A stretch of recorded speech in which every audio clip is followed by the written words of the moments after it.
Hey guys, welcome back to my channel. Today I'm using the Anastasia Beverly Hills Nouveau palette to create this eyeshadow look. I have a series on my channel called While I Was Out where I showcase some looks that I wasn't able to film but still want to share with you guys, and a couple of my subscribers specifically requested that I show them how I did this look. Now I will say I did make a very slight change to this look because of what I'm doing later this evening, but I'll tell you in the tutorial what that small change is. Everything else is the same. Now let's get to it. Okay guys, so let's talk about this look. Obviously I used the Nouveau palette, that's what I'm doing today, and I definitely stayed in the more peachy sorts of colors. I am, however, doing a little performance tonight where I'm wearing a white and blue dress, and I think that I want to, instead of doing this shimmer here, I might want to go more towards a cooler tone shimmer because it's going to match my dress better. So I will tell you where I would have alternated to do the original inspiration look, but instead I'm going to do a slight variant. I hope you understand, they are my eyes after all, but I did want to do this inspiration video because everyone was asking for it. It's just I'm going to tweak it just a little bit to accommodate what I need to wear for today. First, I'm priming my eyes. This is the Glamlight Icing Primer. This is the shade Buttercream, and I'm using buttercream instead of white frosting because... Oh, hi! My baby's right here. I'm using buttercream instead of white frosting because the colors that I'm using today are more on the neutral skin tone side of things as opposed to being like neons or brights that really want to pop off of the skin, and as opposed to being cool toned. The last two looks that I've done, I've had a lot of creasing and actually the shadow essentially disappearing by the end of the day. Now I will say that I wear my eyeshadow all day. Sometimes it's 6 a.m. till midnight sort of thing. But I don't usually have that much creasing. I have noticed as I've gotten a little bit older that this eye creases a bit more right here.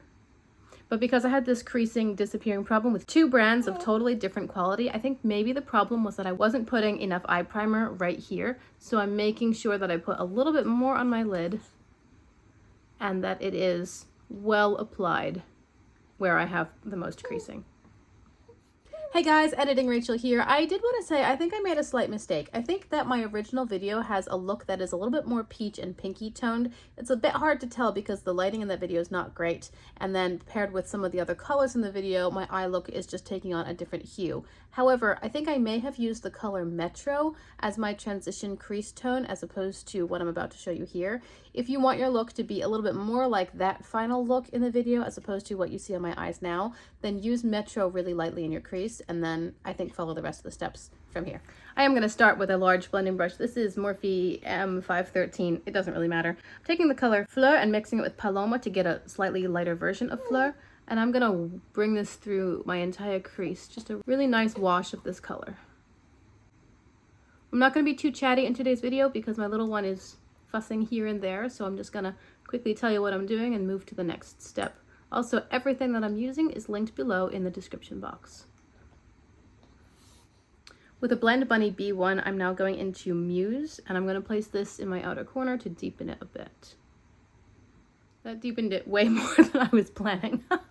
I'm sorry, this is not as light toned as I was planning. Oops. Going back into my original blending brush and just trying to soften that a little bit. 'Cause yikes.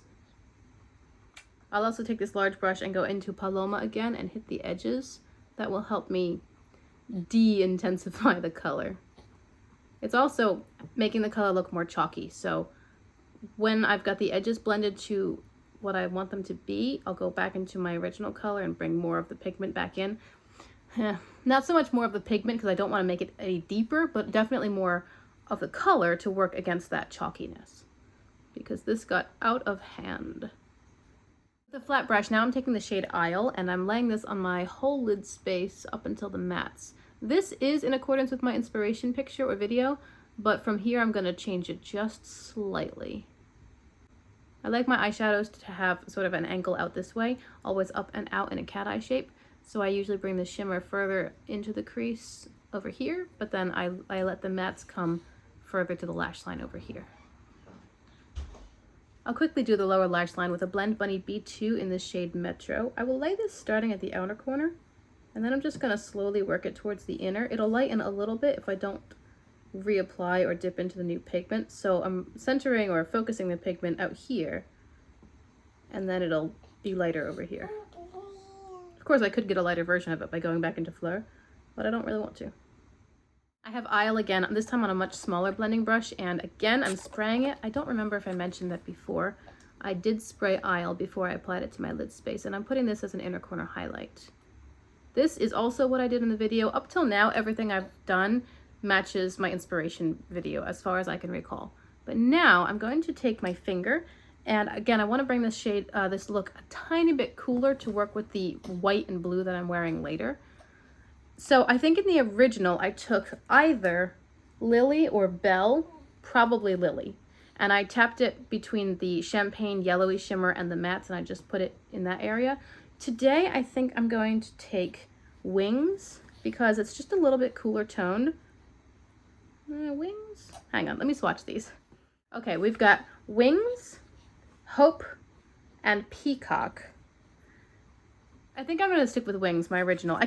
Peacock would work as far as being more blue toned. Hope is a little bit too green toned and like a greeny, grungy brown. And then Wings is more of a, it's almost like a pewter kind of color. So I'm going to take Wings, I'll just leave it on my finger, and I'll tap that in place of where I would have put Lily or Belle.